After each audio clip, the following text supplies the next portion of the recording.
சகல கனமும் துதியும் மகிமையும் உண்டாவதாக.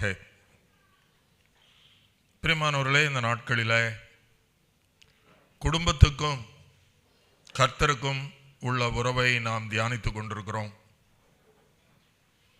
கர்த்தர் இப்படிப்பட்ட ஒரு நியமத்தை மனுஷனுக்கு நியமித்தார் என்று நாம் பார்த்தோம். அது மாத்திரமல்ல, தெய்வமே அப்படிப்பட்ட குடும்பங்களை இணைக்கிறார் என்று நாம் பார்த்தோம்.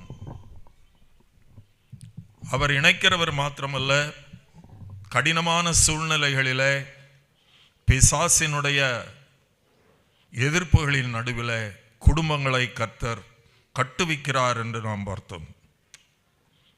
கர்த்தர் குடும்பத்தை கட்டுவிக்கிறவர் மாத்திரமல்ல, அவர் குடும்பத்தை தம்முடைய மகிமை நிமித்தம் ஆசீர்வதிக்கிறவராயிருக்கிறார் என்று நாம் வேதத்திலே காண்கிறோம். பிரியமானவர்களே, தேவன் மனுஷனை தன்னுடைய சாயலாக அவர்களை ஆணும் பெண்ணுமான குடும்பமாக உருவாக்கினார் என்று நாம் அறிந்திருக்கிறோம்.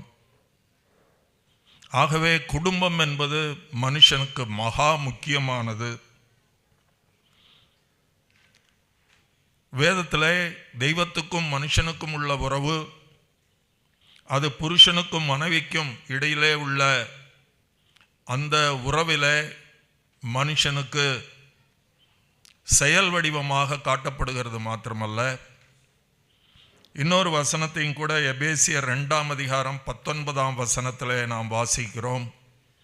எபேசியர் 2:19, நாம் தேவனுடைய வீட்டாராயிருக்கிறோம் என்று நாம் வாசிக்கிறோம். வீட்டார் என்று சொல்லும்போது நாம் தேவனுடைய குடும்பமாயிருக்கிறோம் என்று ஆவியானவர் விளம்புகிறார். இப்படியாக தெய்வத்தினுடைய உறவுக்கும் குடும்பத்தினுடைய உறவுக்கும் மகா நெருங்கிய சம்பந்தம் இருக்கிறது என்பதை நாம் இந்த வசனங்கள் வாயிலாக புரிந்து கொள்கிறோம். பிரியமானவர்களே, எந்த வீடும் அந்த வீட்டினுடைய தலைவர் எப்படிப்பட்டவர் என்பதை படம் பிடித்து காட்டுகிறதா இருக்கிறது. குடும்பம்தான் ஒருவருடைய ஆவிக்குரிய நிலையின் எடுத்துக்காட்டு. பிரியமானவர்களே, கர்த்தருடைய வீடு எவ்வளவு முக்கியமானதோ அதுபோல கர்த்தருடைய பிள்ளைகளின் வீடும் அத்தனை முக்கியமானது. பிரியமானவர்களே, கர்த்தர் தம்முடைய பிள்ளைகள் குடும்பமாக தன்னுடைய திட்டங்களை இந்த பூமியிலே நிறைவேற்றும்படியாகத்தான் அவர் குடும்பங்களை ஸ்தாபிக்கிறார். ஸ்தாபித்து அந்த பொறுப்பை அவர்களுக்கு கொடுக்கும் முன்பாக கர்த்தர் அவர்களை ஆசீர்வதிக்கிறார் என்று நாம் வேதத்திலே காண முடிகிறது. இப்படியாக முதல் குடும்பத்தை அவர் உருவாக்கின போது என்ன செய்தார் என்பதை நாம் திருப்பி பார்ப்பது இந்த கால வேளையில் நமக்கு உற்சாகத்தை அளிக்கக்கூடியதாக இருக்கும். தேவன் ஆதியிலே சகலத்தையும் படைத்து முடித்த போது 6ஆம் நாள் இறுதியிலே நாம் வாசிக்கிறோம், ஆதியாகமம் 1:28, தேவன் அவர்களை நோக்கி, நீங்கள் பலுகி பெருகி பூமியை நிரப்பி அதை கீழ்ப்படுத்தி சமுத்திரத்தின் மச்சங்களையும் ஆகாயத்து பறவைகளையும் பூமியின் மேல் நடமாடுகிற சகல ஜீவ தந்துகளையும் ஆண்டு கொள்ளுங்கள் என்று சொல்லி தேவன் அவர்களை ஆசீர்வதித்தார் என்று ஆவியானவர் விளம்புகிறார். இப்படியாக தேவன் கட்டித்தந்த முதல் வீடு தேவ ஆசீர்வாதத்துடனே துவக்க பெற்றது. ஆனால் தொடர்ந்து வாசிக்கும்போது அந்த ஆசீர்வாதம் நிலைத்திருக்கவில்லை என்பதை நாம் காண்கிறோம். ஆசீர்வாதத்தோட அந்த வீடு துவக்க பெற்றது, ஆனால் அந்த ஆசீர்வாதம் நிலை பெறவில்லை என்று நாம் பார்க்கிறோம். பிரியமானவர்களே, இது தெய்வத்தினுடைய எல்லா உடன்படிக்கைகளும் நிபந்தனைக்குரியது என்பதை விசுவாசிகள் அறிந்திருக்க வேண்டும். எனக்கு தெரிந்த மட்டில் வானத்தில் வானவில்லை தேவன் வைத்து நான் இனிமேல் ஜலத்தினாலே உலகத்தை அழிக்க மாட்டேன் என்று ஒரு உடன்படிக்கை பண்ணினார் என்று வாசிக்கிறோம். அந்த உடன்படிக்கையை தவிர தெய்வம் மனுஷனோடு பண்ணுகிற எந்த உடன்படிக்கையானாலும் அந்த உடன்படிக்கை நிபந்தனைக்கு உட்பட்டது. ஆனால் பிசாசு தந்திரமாக தேவனுடைய பிள்ளைகளை கர்த்தருடைய வாக்குத்தத்தங்கள் உடன்படிக்கைகள் இதற்கு கவனம் செலுத்துவானே தவிர அதற்கான நிபந்தனைகளை மனுஷன் பார்க்க அவன் அனுமதிக்கிறதில்லை. இப்போ அநேக வீடுகளில் வசனங்கள்லாம் தொங்க விட்டுருப்பாங்க. ஒருவேளை இங்கே வெளியில் இருக்கிற ஸ்டால்லையும் இருக்கும். இப்படிப்பட்ட வசனங்களிலே பொதுவாக நீ இப்படி செய் என்று கர்த்தர் சொன்ன கட்டளைகளை வசனமாக போடுகிறது மனுஷனுக்கு பிடிக்கிறதில்லை. தெய்வத்தினுடைய ஆசீர்வாதங்களை எல்லாம் எழுதி போட்டு தன்னைத்தானே மனுஷன் ஏமாற்றி கொள்ளுகிறான். வசனத்தை தொங்க விடுறது தப்பு கிடையாது.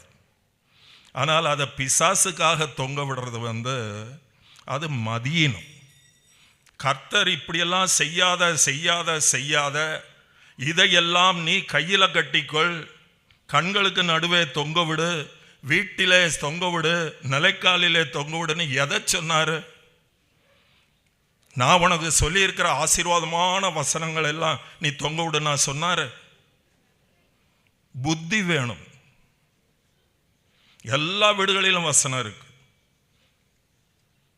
ஆனா என்ன சொல்லுது? நான் உன்னை விட்டு விலகுவதில்லை. ஆனா அதுக்கு நிபந்தனை இருக்குங்கிறத புத்தி மாத்திரம் கிடையாது. நம்ம எதை ஞாபகப்படுத்தணும்? கர்த்தருக்கு அவர் செய்ய வேண்டியதை நாம் ஞாபகப்படுத்த வேண்டிய அவசியம் இல்லை. நம்ம ஞாபகப்படுத்த வேண்டியது கர்த்தருடைய ஆசீர்வாதங்களை தக்க வைக்க நான் என்ன செய்ய வேண்டும். இப்போ வீடுகளில் எழுதி போட வேண்டியது ஆகாத சம்பாஷணைகள் நல்லொழுக்கத்தை கெடுக்கும். அதான் எழுதி போடணும். ஆகவே காலம் பொல்லாதவைகளானால், நாட்கள் பொல்லாதவைகளானதால் காலத்தை பிரயோஜனப்படுத்திக் கொள்ளுங்கள் என்று எழுதி போடணும். ஆனால் பிரியமானவர்களே, அந்த மாதிரி வசனத்தை எழுதி போட்டு கர்த்தருக்கு பயப்படக்கூடிய தேவ பிள்ளைகள் கிடையாது. அவங்க நினைக்கிறாங்க ஆசீர்வாதமான வசனத்தை சுற்றி எழுதி போட்டால் ஆசீர்வாதத்தை நம்ம தக்க வச்சுக்கோன்னு சொல்லி. ஒரு காலம் இல்லை. இது பிசாசினுடைய தந்திரம். தேவ பிள்ளைகள் எதை பார்க்கணுமோ அதை பார்க்காம, எதை பார்க்க அவசியம் இல்லையோ அதை அவர்களை உற்று பார்த்து கொண்டே இருக்கிறார்கள்.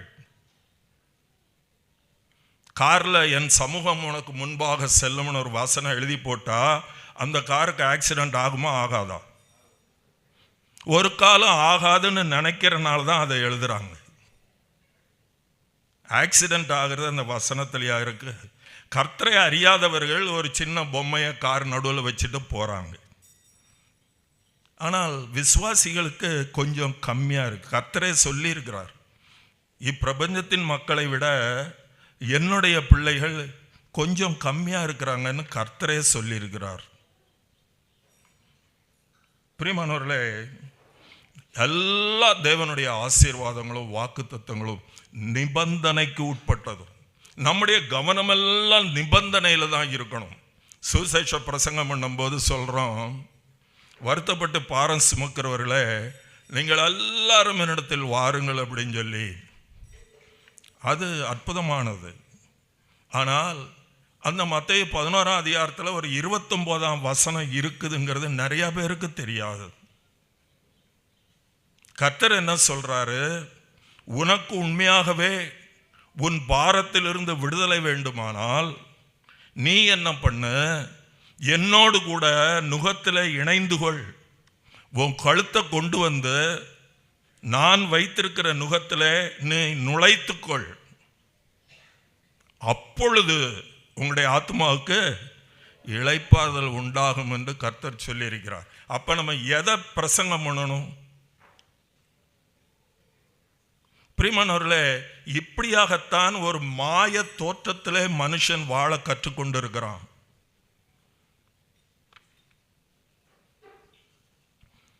இந்த முதல் வீட்டிலே கர்த்தர் ஆசீர்வதித்து அனுப்பினார். ஆனால் அந்த ஆசீர்வாதம் தக்க வைக்கப்படவில்லை. கர்த்தர் இந்த ஆசீர்வாதத்தை அவன் எவ்வளவு மதிக்கிறான் என்பதை கண்டுகொள்வதற்காக கர்த்தர் நன்மைக்கென்று உண்டாக்கின சகலத்தின் மத்தியில ஒரு ஜீவ விருட்சத்தை வைத்தார், நடுவில் வைத்தார். அந்த ஜீவ விருட்சத்தின் பக்கத்தில் மரணம் சாபம் என்கிற ஒரு மரத்தை வைத்தார். வைத்தது மாத்திரமல்ல, மனுஷனுக்கு ஒரு கட்டளை கொடுத்தார். என்ன கொடுத்தாரு? இதை புசிக்கும் நாளிலே சாகவே சாவாய் என்று சொன்னார். அப்ப மனுஷனானவன் என்ன செஞ்சிருக்கணும்? முதல்ல அதை சுத்தி ஒரு வேலி போட்டிருக்கணும். அது பக்கத்தில் போகாமல் இருக்கிறதுக்கு என்ன வழி உண்டோ அதெல்லாம் பார்த்துருக்கணும். பிரியமானவர்களே, ரொம்ப ஆச்சரியமாக இருக்கு. இந்த மனுஷன் அவ்வளவு லட்சக்கணக்கான பார்வைக்கு இன்பமும் புசிப்புக்கு நன்மையும், அப்படிப்பட்ட லட்சக்கணக்கான மரங்கள் இருக்கிறது. ஆனால் இவன் புத்தி அந்த லட்சக்கணக்கான மரத்தில் போகலை. அது மாத்திரமல்ல, ஜீவன் என்று ஒரு மரம் இருக்கிறது, அதுக்கும் போகலை. அவர் எதை வேண்டான்னு சொன்னாரோ அதை நோக்கி அவன் போனான். பிரியமானவர்களே, ஆகையினாலே தெய்வத்தினுடைய திட்டம் அவன் மூலமாய் இந்த உலகத்தில் பூரணமாய் செயல்படவில்லை. அவன் முதலாவது தேவனோடு உண்டான உறவை இழந்தான். தெய்வத்தோடு ஒரு மனுஷன் உறவை இழக்கும் போது அதைவிட ஒரு பெரிய இழப்பு சிந்தித்து பார்க்க முடியாது. அப்படிப்பட்ட ஒரு இழப்பே இல்லை. தேவ மகிமை அவனை விட்டு அகன்று போனதினால வெட்கத்தினாலும் பயத்தினாலும் நிறைந்தான்.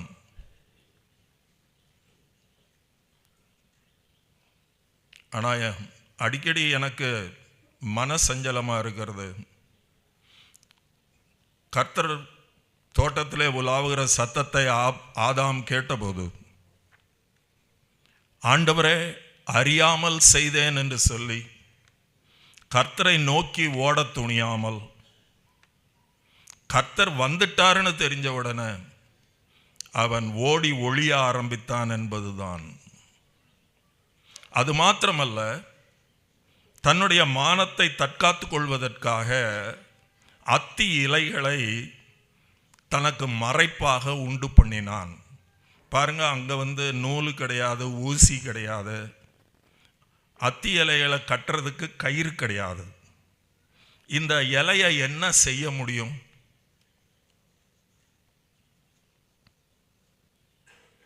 விசுவாசிகளும் கூட தங்களுடைய குடும்பத்திலே தவறுகள் நடந்து விடுகும் போது, தன்னுடைய பிள்ளைகள் தவறு செய்தும் போது தேவ சன்னிதானத்தில் போய் முகங்குப்புற விழுந்து யோசுவாவை போல உம்முடைய மகத்தான நாமத்துக்கு என்ன செய்வீர் என்று கதறுவதை விட்டுவிட்டு தங்களுடைய பிள்ளைகளுடைய தவறுகளை நியாயப்படுத்த முற்படுகிறார்கள், மறைக்க முற்படுகிறார்கள். தெய்வத்தோடு கூட நேரடியாக அதை சரிப்படுத்த அநேகர் முற்படுகிறதில்ல. அநேக பெரிய பக்தர்கள் இதில் வீணாய் போயிருக்கிறார்கள். அநேக சபைகள் சிதறடிக்கப்பட்டிருக்கிறது. காரணம் என்ன? தவறு நடக்கும்போது கர்த்தரை நோக்கி ஓடக்கூடிய மனப்பக்குவம் இன்றைக்கும் விசுவாசிகளுக்கு வரவில்லை. அதை நியாயப்படுத்துவதற்கு, மறைப்பதற்கு முற்படுகிறார்கள். துணிகரமாக அப்படி செய்கிறார்கள். நீங்கள் யோசித்து பார்த்தீங்கன்னா, நம்முடைய வாழ்க்கையிலும் பிறருடைய வாழ்க்கையிலும் அநேக காரியங்களை நாம் கண்டுகொள்ள முடியும். இதனால என்ன ஆகுது? சரிப்படுத்த வேண்டிய காரியத்தை அந்த தோட்டத்திலேயே, அந்த இடத்திலேயே சரிப்படுத்துவதற்கு பதிலாக அவன் தனக்கென்று மறைப்புக்காக ஒளியறான், மறைக்கிறதுக்கு அத்தி இலைகளை நாடுகிறான். ஏசாயாவில் வாசிக்கிறோம், நம்முடைய நீதியெல்லாம் அழுக்கான கந்தையாக இருக்கிறது, அது காய்ந்து போகும்னு வாசிக்கிறோம். அது எதை மனசில் வச்சுட்டு ஏசாயா எழுதுறாருன்னா, ஆதாமை மனசில் வச்சு தான் எழுதுறாரு. அத்தி இலை எவ்வளோ நேரம் இடையில நிற்கும்? அத்தி இலை நல்லா முரட்டு இலையாக இருக்கு, மிஞ்சி போனால் ஒரு வாரம் தாங்கும், காத்தடித்தால் மேலே தூக்கும். பிரியமானவர்களே, இதெல்லாம் நம்ம யோசிக்கிறதில்ல, இதெல்லாம் நமக்கு எச்சரிப்பாக எழுதப்பட்டும், அநேகருடைய வாழ்க்கையில் இதெல்லாம் நம்ம பார்த்தும், நமக்கு நேரடியாக காரியங்கள் நடைபெறும் போது ஓடி ஒளிய தோன்றுகிறதே தவிர, நியாயப்படுத்த தோன்றுகிறதே தவிர, தாழ்ந்து கர்த்தருடைய பாதத்தில் அதை அறிக்கை செய்யும் பழக்கம் நம்மில் இன்னும் உருவாகவில்லை என்பதனால ஆசீர்வாதத்துக்கு அந்நியர்களாக வாழ்ந்து கொண்டிருக்கிறோம். இதோடைய விளைவை பாருங்கள். எந்த மனைவிக்காக அந்த பழத்தை புசித்தானோ அவனா போய் அந்த பழத்தை புசிக்கல, அந்த அம்மா கொடுத்தாங்க. வேண்டான்னு சொன்னால் கண்ணை கசக்குவாங்க, ஏண்டா இந்த அம்மாட்ட வம்பு, இப்போ என்னன்ற இதை சாப்பிட்ணும் அவ்வளோதானே அப்படின்னு சாப்பிட்டாரு. எந்த பெண்ணுடைய நேசத்துக்காக அதை சாப்பிட்டாரோ அதே பெண்ணை விழுந்து போன சுவாபத்தினாலே கர்த்தருக்கு முன்பாக என்ன சொன்னார்? குற்றப்படுத்தினார். எல்லாம் இவளால் தான் என்று சொன்னார். பிரியமானவர்களே, முடிவு அப்படி தான் இருக்கும். இப்போ ஆபிரகாமின் குடும்பத்தை நமக்கு உதாரணமாக இந்த காலை வேளையில் சிந்திப்பது அவசியம். ஆபிரகாம் என்றாலே ஒரு ஆசீர்வதிக்கப்பட்டவன் என்பதை நாம் நன்றாக புரிந்திருக்கிறோம். பிரியமானவர்களே, ஆசீர்வாதத்துக்காகவே கர்த்தரால் தெரிந்து கொள்ளப்பட்ட ஒரு மனுஷன்தான் ஆபிரகாம். நம்ம எல்லாம் பொதுவாக ஜெபம் பண்ணும்போது ஆண்டவரே என்னை ஆசீர்வதின்னு சொல்லுவோம். ஆனால் ஆபிரகாம்கிட்ட கர்த்தர் சொன்னார், நான் உன்னை ஆசீர்வதிப்பேன், நீ ஆசீர்வாதமாய் இருப்பாய் என்று சொன்னார். You shall be a source of blessing. நீ எங்கெல்லாம் போவையோ அங்கெல்லாம் ஆசீர்வாதம் உண்டாகும் என்று ஆபிரகாமுக்கு கர்த்தர் சொன்னார். நம்மையும் குடும்பமாக எதற்காக கர்த்தர் தேடுகிறார் என்று சொன்னால், நம்முடைய குடும்பத்தை அவர் ஆசீர்வதிக்கிறது மாத்திரமல்ல, நம் மூலமாக அநேக குடும்பங்களை ஆசீர்வதிக்கும்படி கர்த்தர் விரும்புகிறார். பிரியமானவர்களே, நாங்கள் குடும்பமாக கிட்டத்தட்ட 48 வருஷம் வாழ்ந்திருக்கிறோம். இந்த வாழ்க்கையில் அநேக குடும்பங்களுக்கு நாங்கள் குறுக்க போக வேண்டிய அவசியம் வந்தோம். அநேக குடும்பங்கள் பிரச்சனைகள், பிரிவினைகள், கஷ்டங்கள், தோல்விகள், ராத்திரி பகலுன்னு இல்லை, திடீர்னு காலையில் 2 மணிக்கு ஃபோன் வரும். நம் மூலமாக தேவனுடைய ஆலோசனை, நொந்து போகிறவர்களுக்கு தைரியம், வசனத்தை அறியாதவர்களுக்கு கர்த்தருடைய வழிகளை சொல்லுவதற்காகத்தான் தெய்வம் குடும்பங்களை எதிர்பார்க்கிறார். பிசாசினுடைய பிடியிலே மாட்டிக்கொண்டு அழிய போகிற அநேக குடும்பங்களை தப்புவிப்பதற்காகத்தான், ஆசீர்வாதம் நம் மூலமாக அநேகருக்கு கடந்து போகும்படியாகத்தான் தெய்வம் நம்மை தேடுகிறார். ஆபிரகாம் அப்படிதான் தேடினார். பிரியமானவர்களே, இப்போ பாபேல் கோபுரம் இடிக்கப்பட்டு 250 ஆண்டுகளுக்கு பின்பாக, பாபேல் கோபுரம் இடிக்கப்பட்டு ஜனங்கள் சிதறடிக்கப்பட்டார்கள். அதுக்கு பின்பாக 250 ஆண்டுகளுக்கு முன்பு ஒருத்தரும் கர்த்தரை மதிக்காத ஒரு காலத்தில் ஆபிரகாம் வாழ்ந்தார். ஆனால் ஆபிரகாமிலே கர்த்தர் ஒரு கீழ்ப்படிதலை கண்டார். நான் அவனுக்கு சொல்றது தான் கீழ்ப்படுகிறது மாத்திரமல்ல, தம்முடைய வம்சத்தார் யாவரும் கீழ்ப்படிய வேண்டும் என்று அவர்களுக்கு கட்டளை இடுவான் என்று நான் அறிந்திருக்கிறேன் என்று கர்த்தர் சொன்னார். ஆகையினாலே அவர் இப்படியாக, அதாவது ஆதியாகமம் 12ஆம் அதிகாரத்திலிருந்து ஒரு பெரிய அத்தியாயம் துவக்கப்பெறுகிறதை நாம் பார்க்கிறோம்.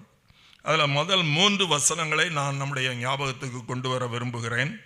கர்த்தர் ஆபிராமை நோக்கி நீ உன் தேசத்தையும் உன் இனத்தையும் உன் தகப்பனுடைய வீட்டையும் விட்டு புறப்பட்டு நான் உனக்கு காண்பிக்கும் தேசத்துக்கு போ.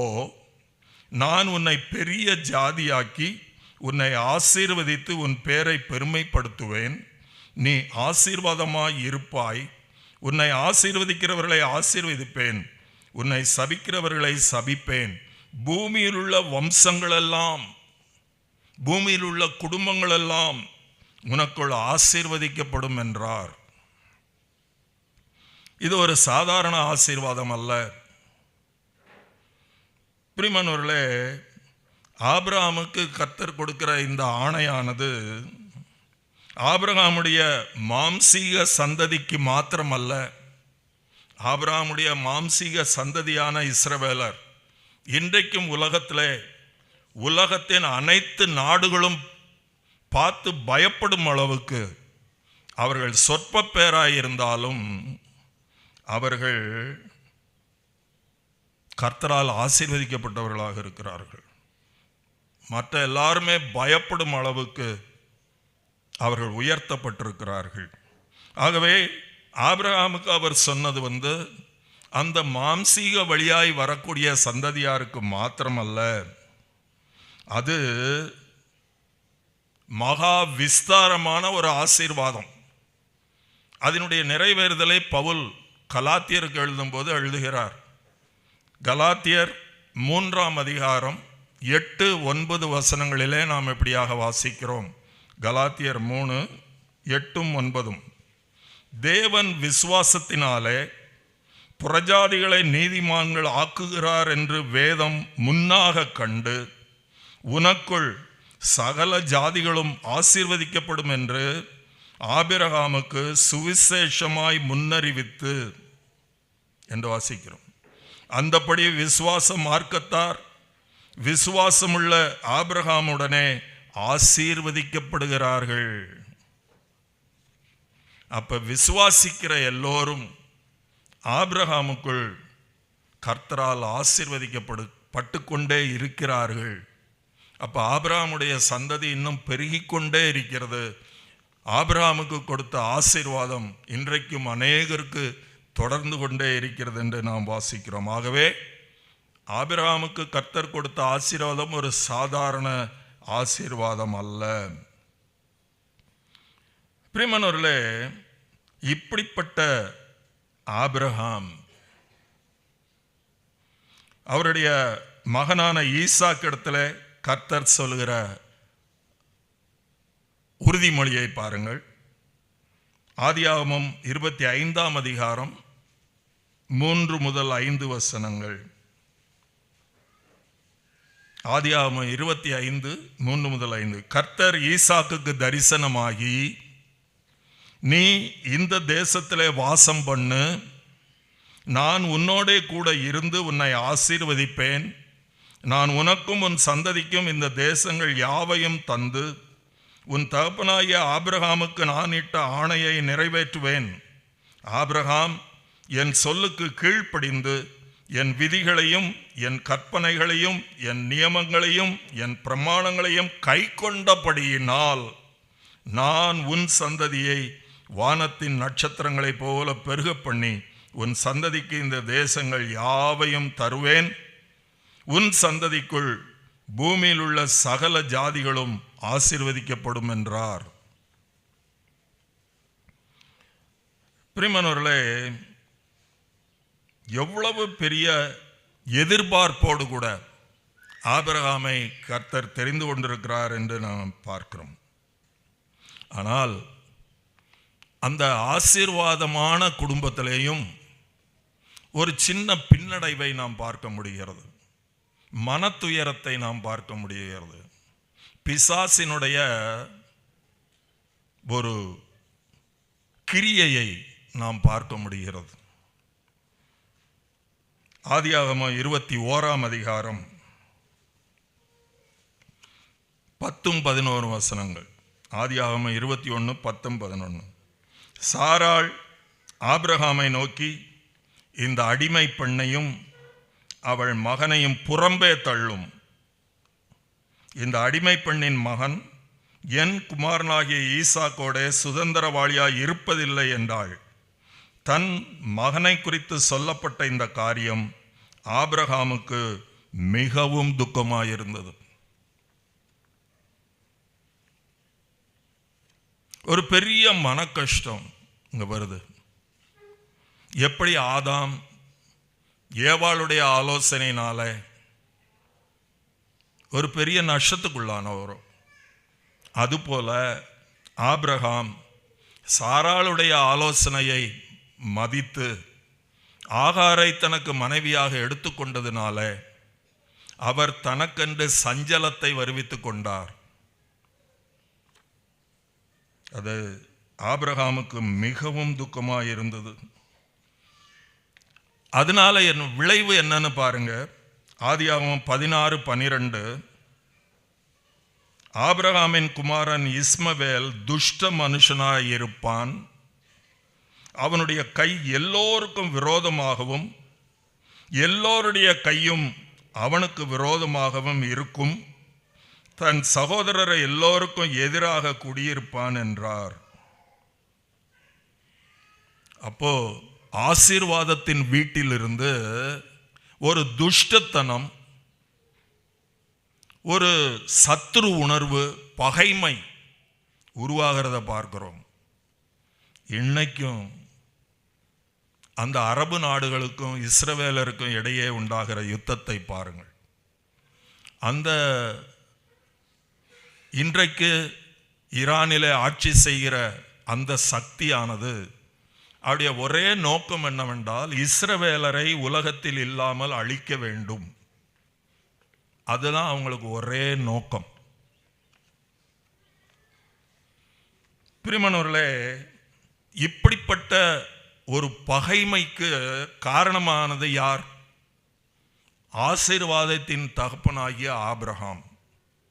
இது எதுக்காக எழுதப்பட்டிருக்கிறது என்று சொன்னால், நம்முடைய வாழ்க்கையில் நாம் தேவனுடைய ஆசீர்வாதத்தை இழந்து போகாமல் மிகவும் கண்ணும் கருத்துமாக கட்டி காக்க வேண்டும் என்பதற்காகத்தான். இன்னொரு குடும்பத்தையும் கூட இந்த தியான வேளையில் உங்களோடு கூட திருப்பி பார்க்க விரும்புகிறேன். இது நீதிமானாகிய லோத்துவின் குடும்பம். லோத்து ஆபிரகாமை போலவே கர்த்தரை அதிகமாய் தெரிந்து கொள்கிற ஒரு இளைஞனாய் இருந்தார். இப்போ தேராகு ஊர் என்கிற ஒரு இடத்திலிருந்து கானானுக்கு போகும்படி கட்டளை பெற்றுக்கொண்டு அவர் புறப்பட்டு வருகிற வழியிலே ஒரு கிட்டத்தட்ட 1000 கிலோமீட்டர் வந்தபோது அவர் ஆரானிலே தங்கிவிட்டார். கானானை நோக்கி போகவில்லை. பிரியமானவர்களே, இந்த பயணத்தில்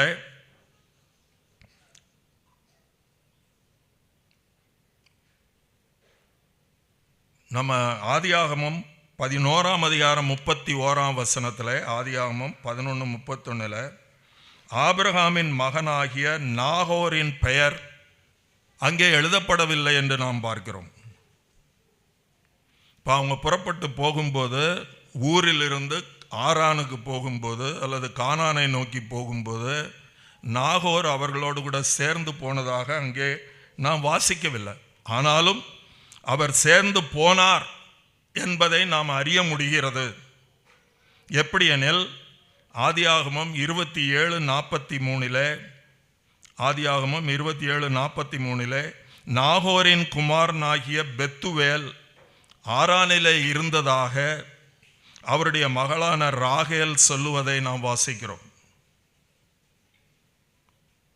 பிரியமானவர்களே, இப்போ ஆரானிலே தான் ஆபிரகாம் தன்னுடைய உலக உறவுகளை, உலக சம்பத்துகளை உதறி தள்ளி தான் கண்ணிலே காண முடியாத, விசுவாசத்தினாலே மாத்திரம் பார்க்கக்கூடிய தேவ ஆசீர்வாதத்துக்கு அழைக்கப்பட்டார். பிரியமானவர்களே, இப்போ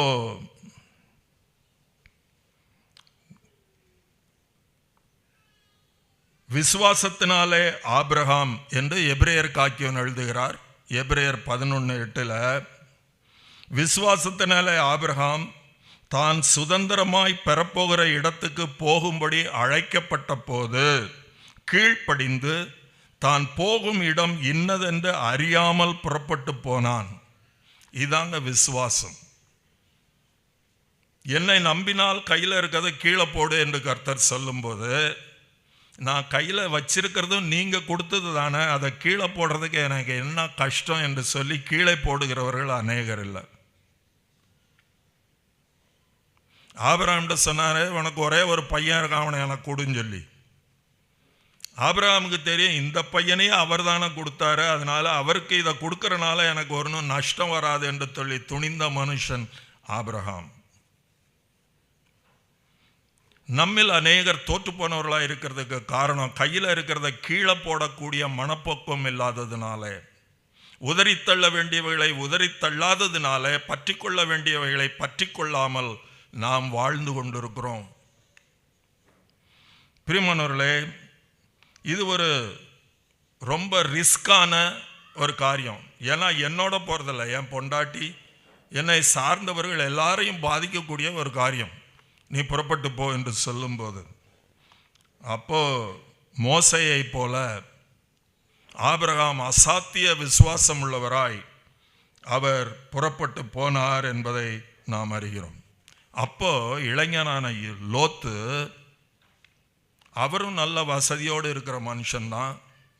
நீங்கள் கர்த்தரை நம்பி போகும்போது நானும் உங்களோடு கூட வருவேன் என்று சொல்லி அந்த தேவ ஆசீர்வாதத்தை நோக்கி ஆபிரகாமை போலவே தனக்கு இருந்த உடைமைகள், உறவுகள் எல்லாவற்றையும் விட்டு தன்னார்வமாக ஆபிரகாமோடு லோத்து இணைந்து கொண்டார் என்று சொல்லி நாம் வாசிக்கிறோம். இப்போ லோத்து ஒரு பயங்கரமான முன்னுதாரணம். கர்த்தர் ஆபிரகாமைத்தான் அழைத்தார், ஆனால் ஆபிரகாமில் தேவனுடைய வாக்குத்தத்தத்தை லோத்து கண்டார். ஆகையினாலே நானும் கூட வருவேன் என்று சொல்லி அவர் புறப்பட்டு போனார் என்று நாம் வாசிக்கிறோம். இப்போ போகிற வழியில் 2 பேருக்கும் ஆஸ்தி பெருகி போனது, அதாவது ஆடு மாடுகள் பெருகி போனது. இப்போ இப்படி வனாந்திரத்தில் நாடோடிகளை போல போகும்போது இவ்வளவு ஆடு மாடுகளை இழுத்துக்கிட்டு போகிறது அவ்வளவு ஈஸி கிடையாது. ஏன்னா அது எல்லாத்துக்கும் தீனி போடணும், சாப்பிட்டுக்கிட்டே இருக்கும். அப்போ திரளான ஆடு மாடுகளுக்கு அவ்வளவு தீனி இருக்கிற இடமா பார்த்து நம்ம போக முடியாது. வெறும் தீனி மாத்திரம் இல்லை, ஏகப்பட்ட தண்ணீர் தேவை. அதனால என்ன ஆச்சுன்னா, இந்த மேய்ப்பர்களுக்கும் அந்த மேய்ப்பர்களுக்கும் பிரச்சனை வந்துச்சு. இந்த பிரச்சனை வந்தபோது ஆபிரகாம் சொன்னார், நமக்குள்ள என்ன வரக்கூடாது, சண்டை வரக்கூடாது. நமக்கு இருக்கிறதெல்லாம் யார் கொடுத்தது, கர்த்தர் கொடுத்தது. அதனால் நீ ஒன்று பண்ணு, உனக்கு என்னது நல்லதுன்னு படுதோ அதை செய். உனக்கு எந்த இடம் நல்லதுன்னு தெரியுதோ நீ என்ன செய், அங்கே போ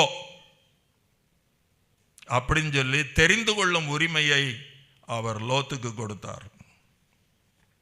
லோத்து இந்த இடத்துல இதுவரைக்கும் ஆபிரகாமோட நடந்து வந்தப்போ என்ன பெரிய ஆசீர்வாதத்தை பார்த்தேன்.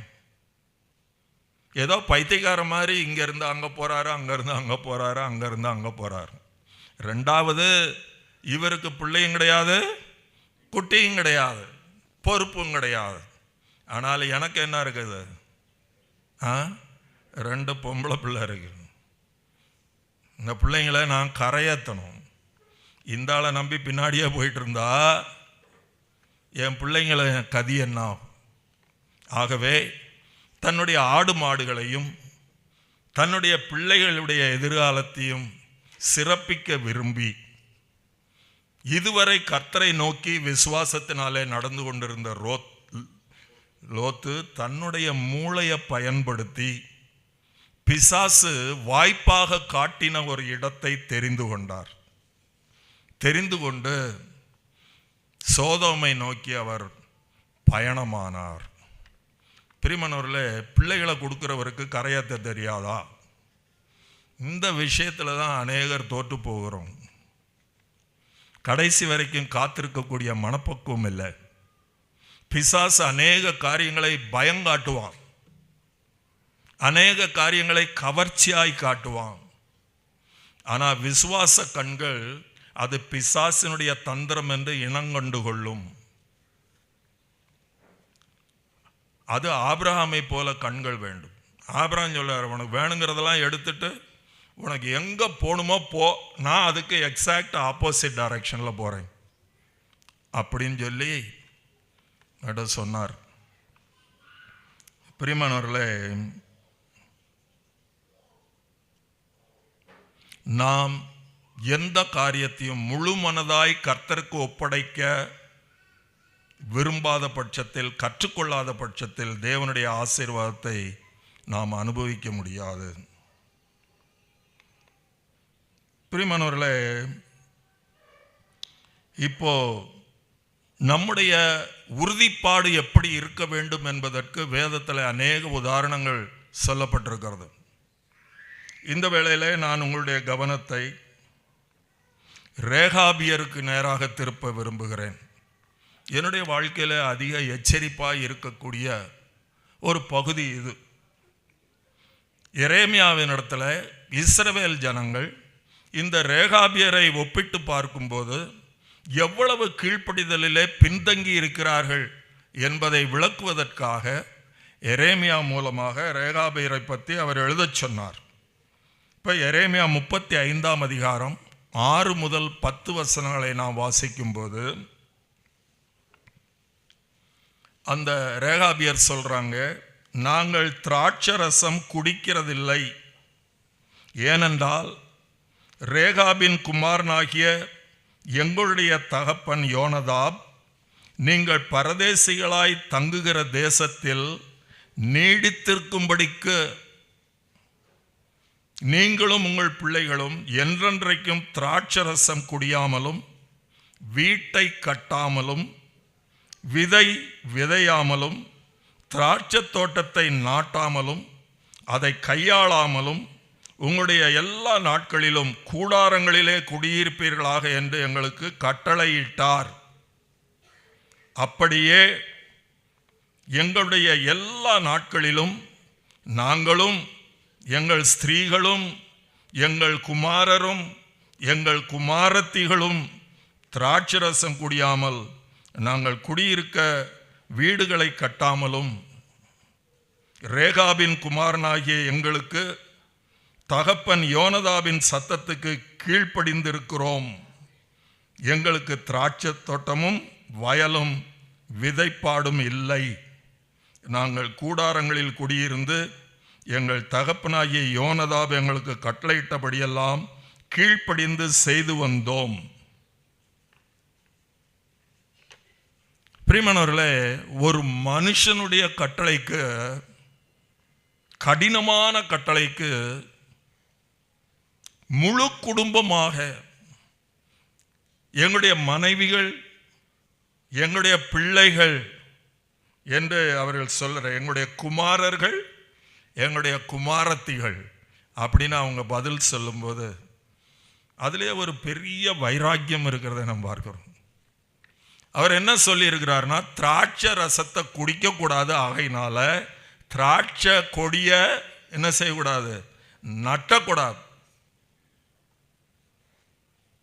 அதே மாதிரி வீடு கட்டக்கூடாது, கூடாரத்தில் தான் குடியிருக்கணும். சந்தோஷமா பிள்ளை குட்டிகளோட நாங்கள் கூடாரத்தில் குடியிருக்கிறோம் எல்லாரும்.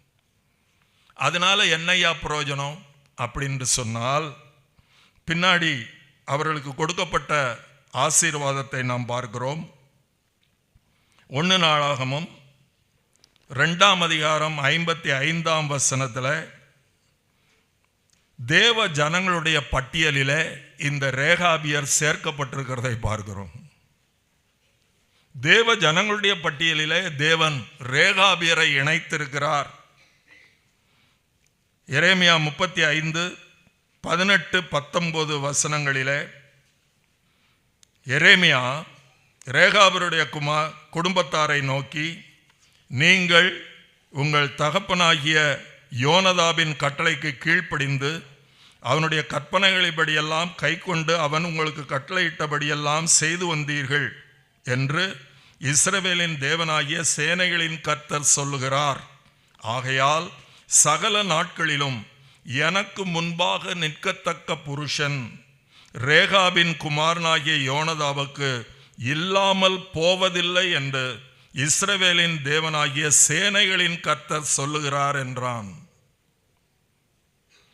பிரியமானவர்களே, தேவனுக்கு ஊழியம் செய்யும்படியாக இந்த ரேகாபியர் ஒரு காலம் இல்லாமல் போவதில்லை. எந்த சந்ததி வேணாலும் இல்லாமல் போகலாம்.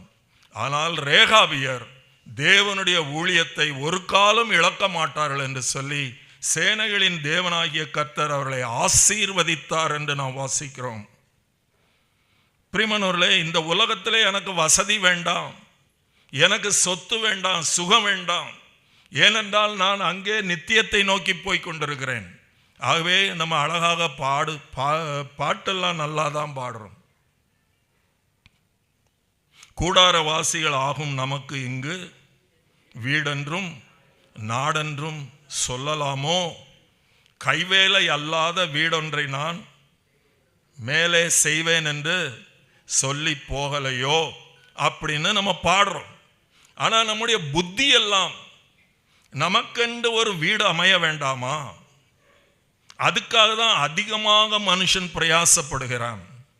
கர்த்தர் பார்த்து ஒன்றை தரும் வரை அவர் வைக்கிற இடத்துல ஸ்தோத்திரத்தோடு கூட அடங்கி இருக்கக்கூடிய பழக்கம் இன்றைக்கு அநேகருக்கு இல்லை. அநேக கடன்களாலே தங்களை உருவ குத்தி கொண்டு வீடு கிடைச்சிருது. ஆனா அந்த பழு சமாதானத்தை திருத்தி விடுகிறது. வீட்டை கட்டியாச்சு, சமாதானம் போயிருச்சு. அநேக சபைகள் அப்படிதான். அவங்களுக்குன்னு ஒரு கட்டடம் இல்லாத வரைக்கும் அற்புதமான சபையா இருந்து அவங்க வைராக்கியமா எங்களுக்கும் ஒரு சபை வேணும்னு கட்டினதுனால அநேக சபைகள் சாட்சி இழந்து நிற்கிறது. குறிக்கோள் எல்லாம் எங்களுடைய தேவையை கர்த்தர் அறிந்திருக்கிறார், வேணும்னா தருவார் அப்படின்னு காத்திருக்கக்கூடிய பழக்கம் இல்லை. அப்பீல் மேல அப்பீல். எப்படியாவது ஒன்றை கட்டணும். நீ நினைச்சதை கட்டுன, வாட் இஸ் த அவுட்கம்? அது கர்த்தருக்கு மகிமையா இருந்ததா? முழுவதுமாக ஆசீர்வாதத்தை இழந்து நிற்கிற அநேக சபைகள் இன்றைக்கு நம்மத்தில இருக்கிறது. எப்படி இருந்தும் நம்முடைய தனி வாழ்க்கையில நமக்கு புத்தி வர்றதில்ல. நான் இங்கே கூடாரவாசியாக இருப்பேன், பரதேசியாக இருப்பேன். கர்த்தர் என்னை உயர்த்தும் வரை, என்னுடைய தேவைகளை அவர் சந்திக்கும் வரை அவருக்கு அடிபணிந்து நடப்பேன் என்று சொல்லி சிந்திக்கக்கூடிய விசுவாசிகள் இன்றைக்கு அநேகர்கள். உலகத்தாரை பார்த்து அவங்க இவங்கெல்லாம் கட்டிட்டாங்க. நேத்து வந்தவன், நேத்து ஊழியத்தை ஆரம்பிச்சவன் ஒரு சபையை கட்டிவிட்டான். அருவருப்பாக பேசிக்கொண்டு கர்த்தருக்கு விரோதமாக செயல்படுகிறவர்கள் இன்றைக்கு பெருகி போனார்கள். இப்போ லோத்து தன்னுடைய ஆடு மாடுகளை தப்ப வைத்து கொண்டார். நல்ல மேய்ச்சல் கிடைச்சிச்சு, நல்ல வீடு கட்டி கொண்டார். வீடு கட்டினார். இதுவரைக்கும் கூடாரத்தில் இருந்தவர் இப்ப நல்ல வசதியான ஒரு வீடு கட்டிட்டார். அப்புறம் தன்னுடைய மகள்களுக்கு நல்ல மருமகனை தேர்ந்தெடுத்து விட்டார். அப்பாடா அப்படின்னு அவர் நினைக்கும் போது கர்த்தர் சோதோமை அழிக்கும்படி தூதர்களை அனுப்பினார். எந்த மனைவிக்காக, எந்த பிள்ளைகளுக்காக, எந்த ஆடு மாடுகளுக்காக இந்த ஆள் அங்க போனாரோ அத்தனையும் விட்டு விட்டு அவர் உயிர் தப்ப ஓடுகிறதை பார்க்கிறோம். அதான் முடிவு. இவர் ஆசீர்வாதத்தை நோக்கி நடந்த ஒரு குடும்பம். இப்போ அவங்க பொண்டாட்டி புள்ள ஆடு மாட்டுன்னு அவங்க கணக்கு பார்த்தப்போ தற்காலிகமாக அதெல்லாம் அமைந்து விட்டது போல ஒரு சூழ்நிலை வந்தாலும் இப்பொழுது லோத்துவை பார்க்கும்போது கண்ணீர் வருகிறது. அவர் சபதரித்த எல்லாம் அக்கினிக்கு இரையானது. அவருக்கு உடனாயிருந்த மனைவி உப்பு தூணாக நிற்கிறாள். பிள்ளைகள் அந்த சோதோமின் பழக்கத்தினாலே, சோதோமிலே கட்டுக்கொண்ட கர்த்தருக்கு விரோதமான காரியங்களினாலே தன்னுடைய தகப்பனோடு கூட உறவு கொண்டு வெளியில அதாவது அவிசுவாசிகளின் மத்தியிலும் நடக்கக்கூடாத அருவருப்புகள் விசுவாசியுடைய குடும்பத்தில் நடக்கிறத பார்க்கும்போது நெஞ்சு பொறுக்கிறதில்லை. ஆனாலும் விசுவாசிகளுக்கு புத்தி வருகிறதில்லை. கர்த்தரை கைப்பிடிச்சா அவருக்கு உண்மையா இருக்கணும். தெரிந்தோ தெரியாமலோ அவருக்கு வாக்குப்பட்டதுனால அவருக்கு பூர்ணமாய் நம்மை அடக்கி கொடுக்கும் போது அவர் நடத்துகிற வழியில அது எவ்வளவு கடினமாய் இருந்தாலும் அந்த பவுல் சீலாவை போல இரவிலே வேதனையினாலே அவர்களுக்கு தூக்கம் பிடிக்கவில்லை. நன்றாக அடித்து அவர்களை தொழுமரத்தில் மாட்டியிருக்கிறார்கள். ஆண்டவரே அப்படின்னு அவங்க கத்தல. அவங்களுக்கு தெரியும் கர்த்தர் தெரிந்து இதை அனுமதித்திருக்கிறார் என்று சொல்லி. ஆகையினாலே கர்த்தரிடத்திலே முறையிடுவதை பார்க்கிலும் கர்த்தரை உயர்த்தி பாடுவதே நலம் என்று சொல்லி அன்றைக்கு அந்த நடு இரவில் அவர்கள் கர்த்தரை துதித்து பாடினார்கள். வேதம் சொல்லுது, அந்த சிறையில் இறைந்த அனைவரும் அதை கேட்டார்கள். தூங்கின எல்லா வயலையும் எழுப்பி விட்டாங்க. இவங்க பாடின அந்த கம்பீரத்தில் எல்லா சிறை கைதிகளும் அவருடைய கம்பீரமான பாட்டை கேட்டு உற்சாகம் அடைந்தார்கள், மயங்கி போனார்கள். எல்லா சிறைக்கதவும் திறந்துருச்சு, ஒரு பய தப்பி போல. ஒரு பெருத்த ஆசீர்வாதம் பரலோகத்திலிருந்து ஊற்றப்படுகிறதை நாம் அங்கே பார்க்கிறோம். ஆகவே கர்த்தர் நடத்துகிற வழியிலே கஷ்டங்கள் இருக்குமானால், பிசாசு காட்டுகிற பயங்கள் இருக்குமானால், நாம் அலண்டு போகாமல் ஆண்டவரே நான் நீர் நடத்துகிற பாதையில உம்மை துதித்து கொண்டு நான் நடப்பேன் என்று கர்த்தருக்கு நம்மை விற்று போடக்கூடிய மக்கள் இன்றைக்கு அநேகர் இல்லை. லோத்துவை போல நாம் அநேகருடைய குடும்பங்களை நாமே அழித்துக் கொள்ளுகிறோம். இப்போ ஒரு சின்ன குறிப்பை சொல்லி நான் நிறைவு செய்ய விரும்புகிறேன். ஆசீர்வாதம்னா என்ன? பிரியமானவர்களே, இது கடினமான ஒரு சிந்தனை. குடும்பமாக நாம் எதை நாடுகிறோம்?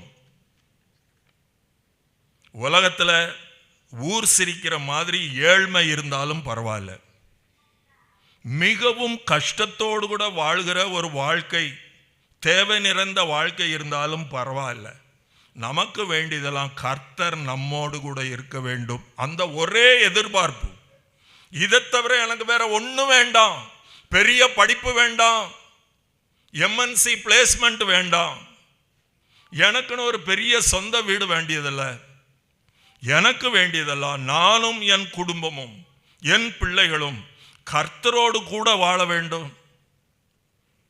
பெத்யானாவுக்கு அடிக்கடி கர்த்தர் ஒரு வீட்டுக்கு தங்கும்படி போவார். வேதம் சொல்லுது, அவர்கள் அனைவரிடத்திலும் அவர் அன்பா இருந்தாருன்னு சொல்லி. அந்த வீட்டில் பெரிய வசதி இல்லை, அது ஒரு பெரிய பணக்கார வீடு கிடையாது, வசதி குறைந்த ஒரு வீடு. ஆனால் கர்த்தர் அடிக்கடி அங்கே தங்கும்படி போவார்.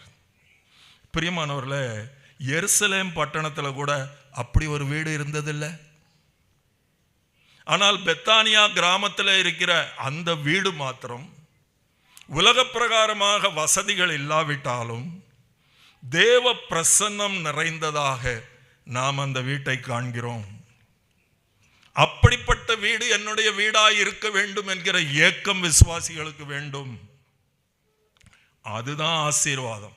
என் வீட்டில் வேற என்ன இருக்கோ இல்லையோ, என்ன இருக்கு? தேவ பிரசன்னம் இருக்கிறது. அது பேர் தாங்க ஆசீர்வாதம். குடும்பத்துக்கு பாதுகாப்பு எது?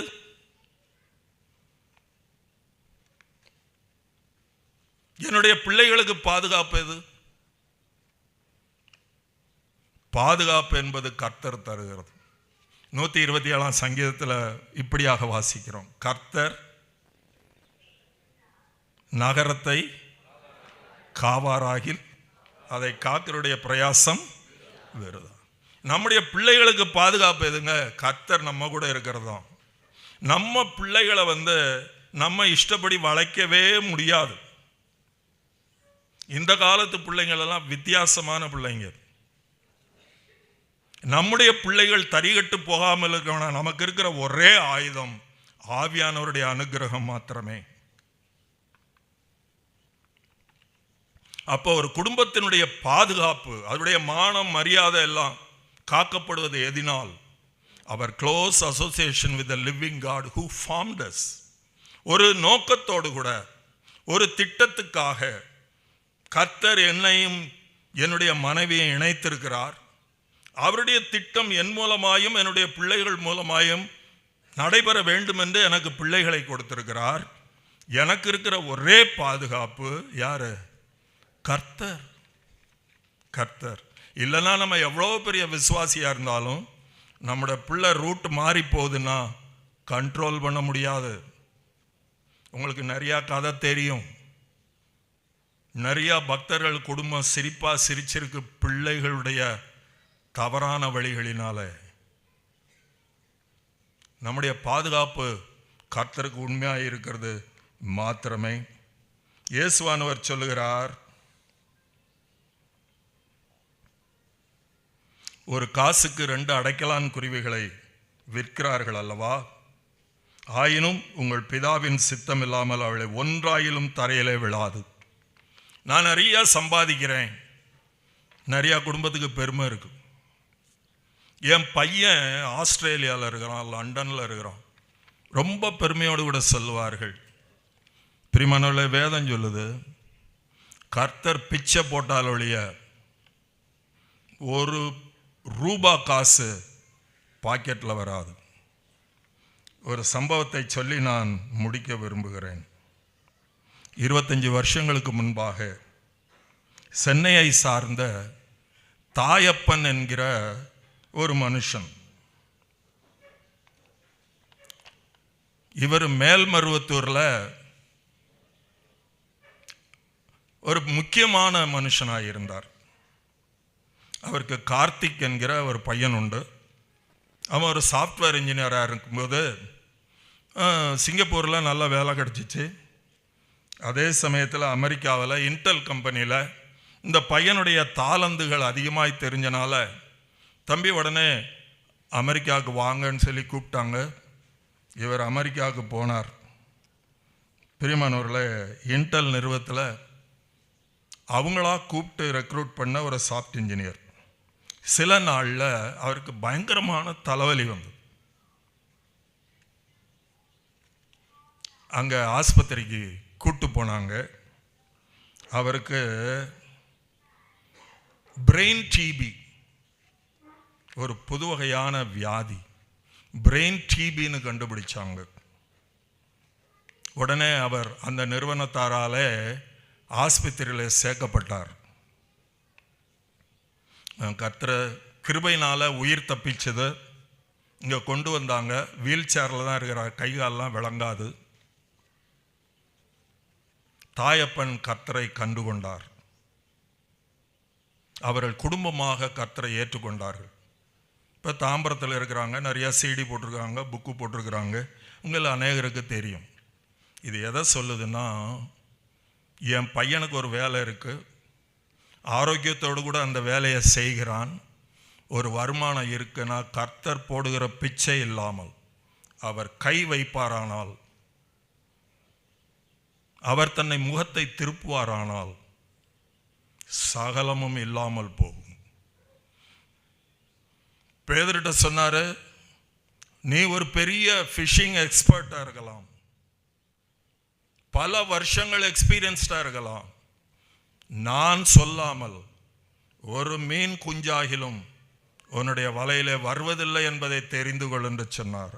அருமையான சகோதரனே சகோதரியே, கர்த்தர் சொல்றார், நான் யாருக்கும் தீங்கு செய்கிறதில்லை, உன்னை ஆசீர்வதிக்கவே நான் விரும்புகிறேன். ஆனால் ஒன்று நீ தெரிந்து கொள்ள வேண்டும், உனக்கு இப்போ இருக்கிறதெல்லாம் உன்னுடைய திறமை இல்லை, இன்னும் குறுக்கு வழியில் போனதுனால இல்லை, நான் அனுமதித்ததுனாலே. ஆகையினாலே நீ சுகித்திருக்க வேண்டுமானால் உன்னை முழுமையாய் என்னிடத்திலே ஒப்புக்கொடு. நான் சொல்றதை ஏன் எதுக்குன்னு கேட்காம அப்படியே ஏற்றுக்கொள். அப்பொழுது நீ ஆசீர்வதிக்கப்படுவாய், ஆசீர்வாதமாய் இருப்பாய். கர்த்தர் தாமே எனக்கு பல சந்தர்ப்பங்களில் மிகவும் வேதனையோடு கூட நான் கற்றுக்கொண்ட அநேக பாடங்களை உங்களோடு கூட நான் பகிர்ந்திருக்கிறேன். ஆவியானவர் தொடர்ந்து நம்மோடு கூட இடைப்படுவாராக. அவருடைய பரிசுத்த நாமம் என்றும் என்றும் சதா காலங்களிலும் மகிமைப்படுவதாக. ஆமென்.